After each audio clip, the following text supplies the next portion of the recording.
মৰমৰ ভাইটি ভণ্টিসকল, আজি আমি শিকিম কেইটামান ৰঙৰ নাম। অসমীয়া আৰু ইংৰাজীত ৰঙা, ইংলিছত ৰেড। তাৰপিছত সেউজীয়া, গ্ৰীণ। নীলা, ইংলিছত ব্লু। তাৰপিছত হালধীয়া, ইংলিছত য়েলো। বেঙুনীয়া, পাৰ্পল। কমলা, ইংলিছত অৰেঞ্জ। বগা, হোৱাইট। ক'লা, ইংলিছত ব্লেক।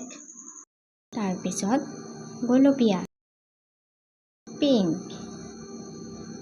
মুগা, ইংৰাজীত কম ব্ৰাউন। ভিডিঅ'টো ভাল লাগিলে প্লিজ কমেণ্ট কৰিব আৰু ছাবস্ক্ৰাইব কৰিব। Thank U.